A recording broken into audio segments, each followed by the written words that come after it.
e nós vamos falar aí hoje sobre os resultados do terceiro trimestre de uma empresa que chegou quase à falência, né? Quase a encerrar aí as suas operações, mas que deu a volta por cima aí, né? Se transformando e renovando, mostrando para gente que uma empresa, mesmo que ela perca o seu principal fundamento, né? Ela pode aí reverter esse quadro e se reinventar, criando aí um novo serviço, um novo produto que traga ela novamente à vida, né, e insira ela novamente naquele mercado em que ela atua. Isso foi o que aconteceu com a empresa Eternit, uma vez que essa empresa ela fabricava aí telhas utilizando como principal matéria-prima o amianto, né, matéria-prima essa que foi proibida a sua utilização na fabricação de telhas nem outros produtos devido ao fato de que ele causava incorrências de doenças. Sendo assim, a Eternit, né, ela chegou a entrar em recuperação judicial.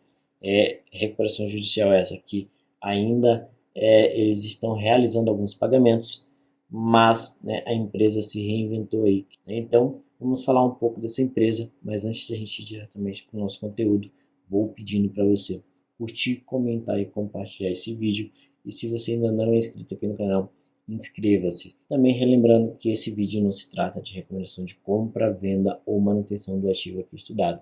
Então, né, se você gostou do ativo, vá procurar um pouco mais sobre ele, estudar os fundamentos, né, entrar no RI da empresa, estudar ali, né, a administração daquela empresa, qual é a visão daquela empresa, o produto que ela vende, e aí sim, né, de acordo com os seus estudos, você decidir se você encartera essa empresa na sua estratégia ou não. Então, dando seguimento aí, como eu disse, a gente vai falar aí um pouco da Eternit, né, que é uma empresa que passou aí por um período muito difícil e acabou aí se reinventando. E a gente vai falar um pouquinho dos resultados referente ao terceiro trimestre de 2023 da empresa. Já vamos falando aqui do desempenho operacional da empresa, começando pelo segmento de fibrocimento, né, que são telhas aí realizadas com fibrocimento, onde teve um aumento de 12%, né, em relação ao segundo trimestre de 2023 e uma queda de 8% referente ao segundo trimestre de 2022. Quando a gente olha aqui ano contra ano, né, nos 9 meses já desempenhados pela empresa, teve uma queda aqui no volume de telhas de fibrocimento de 3%. A margem bruta, né, desse produto varia ali na casa de 20 a 27%, né, mantendo aqui uma média mais próxima dos 20%. Já partindo aqui, né, para os outros segmentos, vamos falar agora das telhas de concreto, né? A cada 1.000 peças elas são vendidas aí, então, no milheiro. Ela tem uma margem aqui, né, de 9%, vem mantendo aqui, né, essa margem. Ali no segundo trimestre de 2023 chegou a bater uma margem bruta de 26%, né, mas a média dela ali é na casa dos 9%. A gente vê, né, que nesse segmento aí de telhas de concreto, eles tiveram uma redução de 38% em relação ao terceiro trimestre de 2022, né, e uma queda aqui de 4% em relação ao segundo trimestre de 2023. Quando a gente olha ano contra ano, né, essa queda foi de 31%. No segmento mineral crisotila, a gente vê aqui que a empresa teve uma queda de 1% em relação ao terceiro trimestre de 2022, né, e aqui um aumento de 3% em relação ao terceiro trimestre de 2023. Quando a gente olha ano contra ano, né, foi uma queda aqui de 2% nessa linha de produto. E a margem, né, desse produto, ela é aqui na casa dos 49% a 53%. Então a gente pode colocar uma média, né, de margem bruta na casa de 50%. Falando agora do desempenho financeiro da empresa, em referência à receita líquida, a gente vê aqui que a empresa teve uma queda na receita líquida de 10% em relação ao terceiro trimestre de 2022, né, e um aumento de 12% em referente ao segundo trimestre de 2023. A gente vê que o mercado interno Brasil ainda representa a maior parte do resultado da empresa. E o mercado externo a gente vê, né, que tem aqui uma grande variação, onde no terceiro trimestre de 2022 chegou a ser 104 milhões de reais, né? Chegou a bater a mínima de 82 milhões no segundo trimestre de 2023 e agora no terceiro trimestre de 2023, né, foi de 96 milhões. Quando a gente olha aqui no ano contra ano, a gente vê uma redução de 3% na receita líquida. O mercado interno vem aqui na faixa de 600 milhões enquanto o mercado externo vem aqui na faixa de 270 milhões, né? Onde a empresa teve aí nos 9 meses de 2023 846 milhões de receita líquida e lá nos 9 meses de 2022 874 milhões de receita líquida. Como que é dividido o lucro bruto da empresa, né? Ele é dividido da seguinte forma: 49% é representado pelo fibrocimento, 50% pelo mineral crisotila e 1% aqui pela telha de concreto. Então a telha de concreto ainda é algo pequeno dentro do resultado da empresa, né? E fibrocimento e mineral crisotila está aqui pau a pau disputando quem é o carro-chefe da empresa. Então a gente vê aqui uma receita líquida no trimestre de 290 milhões de reais. Custo do produto vendido, né? A gente vê aqui que foi de 212 milhões de reais, teve uma queda aqui de 4,6%, né? Um lucro bruto de 78 milhões de reais, representando aqui uma margem bruta de 27%, uma queda de 4 pontos percentuais em relação ao terceiro trimestre de 2022. Baixando mais um pouco aqui, vamos falar sobre o desempenho financeiro consolidado da empresa. As despesas gerais e administrativas da empresa teve um crescimento de 3% em relação ao mesmo período do ano anterior, né, e uma queda de 17% em relação ao segundo trimestre de 2023. Então, eles conseguiram ter uma grande redução em relação, né, ao segundo trimestre desse ano e conseguiu manter um aumento nesse custo, né, geral e administrativo menor que a inflação, né, na casa de 3% em relação ao mesmo período do ano anterior.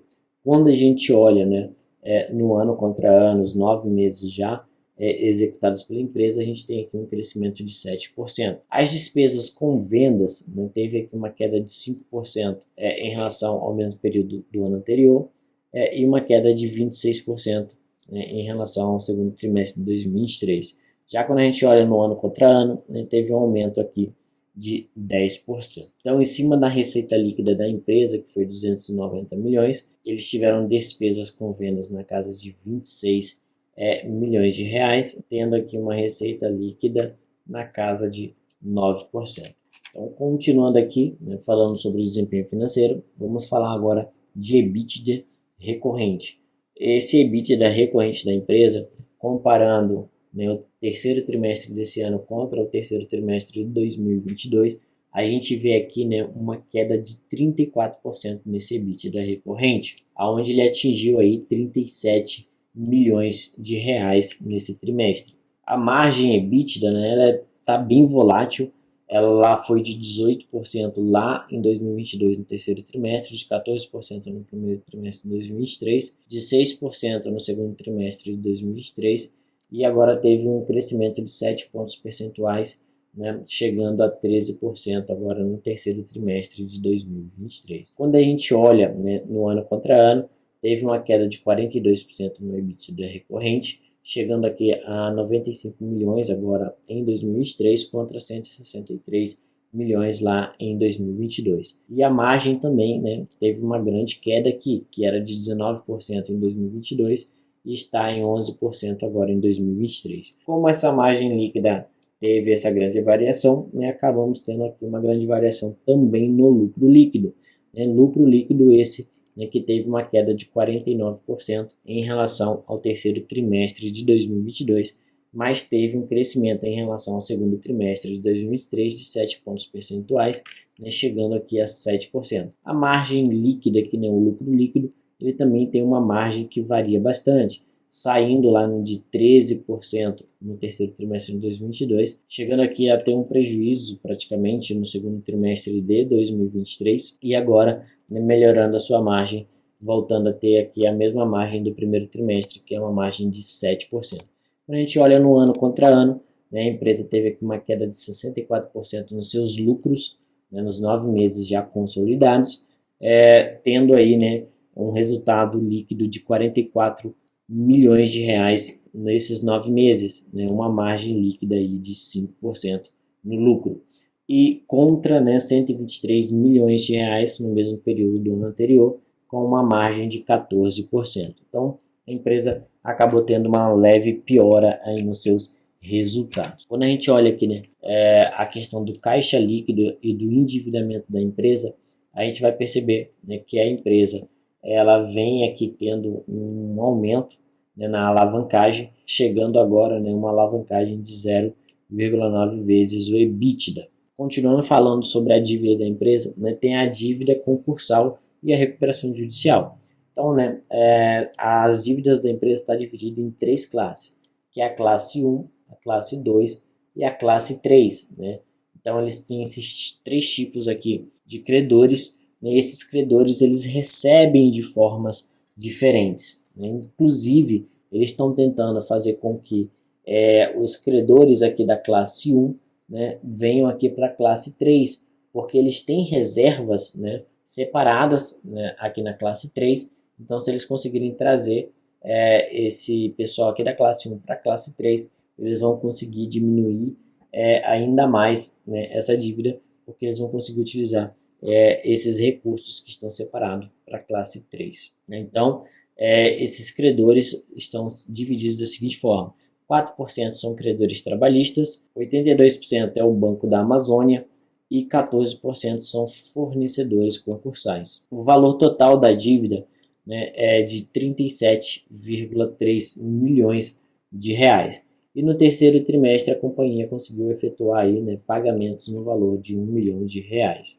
Então, né, a gente vê que a empresa ela está se recuperando bem aí da recuperação judicial, conseguiu fazer o plano certinho, conseguiu executar o plano, né, e voltou aí a dar lucros, porque a empresa se reinventou, criou novos produtos, né, já que o antigo produto que ela fabricava ela não podia fabricar com aquela matéria-prima.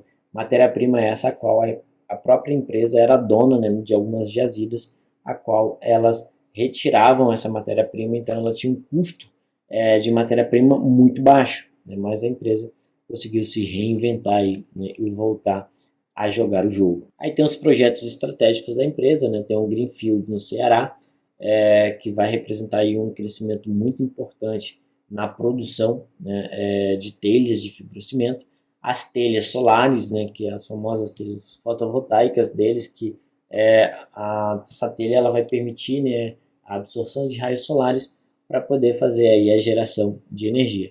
E também a ampliação aqui da unidade de Manaus. A gente viu aqui o resultado da empresa, né, foi um resultado bem interessante. A gente vê que tem umas variáveis ali no resultado da empresa, que a gente vindo aqui no site de análise de ações, a gente consegue enxergar um pouco melhor. A empresa tem aí, né, uma valorização nos últimos 12 meses, né, que é uma queda de 19% na sua cotação, né, e a valorização aí no último mês de 5,42%. A empresa hoje é negociada a R$ 8,75. Tem que ter um pouco de cuidado com esse gráfico aqui, com essa cotação, porque a empresa ela chegou a valer aí, né, por alguns momentos menos de R$ 1, e ela foi fazendo grupamentos, né, ao longo da sua recuperação judicial. E esses grupamentos, né, acaba que distorcendo ali um pouco esses gráficos. Né? Mas após os grupamentos, a empresa chegou a bater aqui praticamente quase R$ 30, né, na volatilidade da loucura do mercado, e ela acabou, né, voltando aqui a sua média, voltando para casa ali de R$ 10, sendo negociada hoje a R$ 8,75. Essa distorção aqui se deve principalmente pelo fato de que a empresa voltou a dar lucro, né, mas ainda não existe uma consistência desses resultados positivos, e aí o mercado acaba criando essa volatilidade aí, maior na cotação da empresa. Sobre dividend yield, a empresa, né, ela tem um histórico de dividend yield muito alto. Ela era aí uma das principais vacas leiteiras de 2015 para trás ali na bolsa de valores. Inclusive muitos investidores, né, foram seduzidos pela empresa devido aos seus altos dividendos. Só que, né, o que aconteceu? Foi proibido o uso do amianto, a empresa parou de dar lucro porque não tinha como fabricar seus produtos devido à falta a principal matéria-prima não poder mais ser utilizada. A empresa começou a dar prejuízo, parou de pagar dividendo, entrou em recuperação judicial e agora voltou, né, a se recuperar. E em 2021 voltou a pagar aí dividendos depois de 5 anos, né, sem pagar dividendos. Então a gente vê aqui que começou com dividend yield aí um pouco mais simplório, de 1,15%, em 2022 chegou a pagar quase 10%, né, e em 2023 já pagou aqui 2,9%. Mas é claro, né, que isso aqui está bem longe daquela média ali, mais ou menos na casa de 12% lá do passado. Provavelmente a gente não vai ver isso aqui mais na empresa, né, mas a gente pode ver aqui que eles estão estruturando aí para chegar ali em algo na média de 8% ao ano de dividend yield. Então a gente vê que a empresa tem um lucro por ação aí, né, na média de 94 centavos nos últimos 12 meses, valor patrimonial por ação de R$ 11,05, né, e ela é negociada aí hoje com um PL de 9 vezes, né, e o PVP de 0,76, ou seja, ela está sendo negociada abaixo do seu valor patrimonial.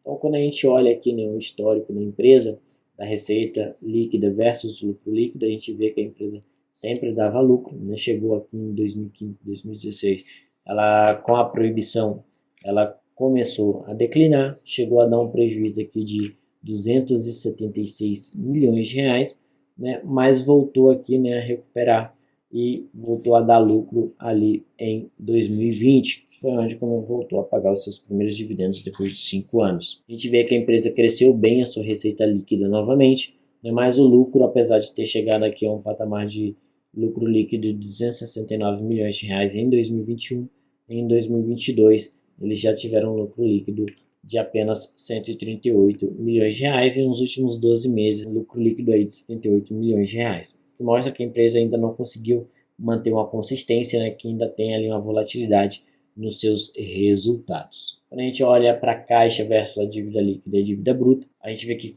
com a recuperação judicial eles conseguiram ficar com a dívida líquida negativa em 182 milhões, mas essa dívida ela já vem aumentando, né, e agora nos últimos 12 meses calcula-se aí uma dívida bruta de 126 milhões, um caixa de 50 milhões e uma dívida líquida de 76 milhões de reais. Então a empresa ela conseguiu aqui, né, melhorar essa questão da dívida. Vamos ver se eles conseguem manter.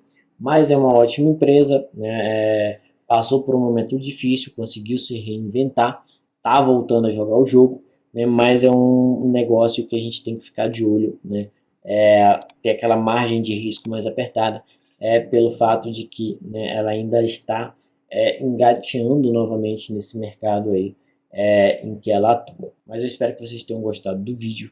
Comente aqui embaixo o que você acha da empresa, se você tem ela, se você já conhecia, né? E também diz aí para mim se você gostaria que eu trouxesse um vídeo aqui, né, contando um pouco da história da empresa, né, e falando um pouco mais sobre esse período de recuperação judicial. Então vou pedindo para você curtir, comentar e compartilhar esse vídeo. Se você ainda não é inscrito aqui no canal, inscreva-se. Vou ficando por aqui e vejo você na semana que vem.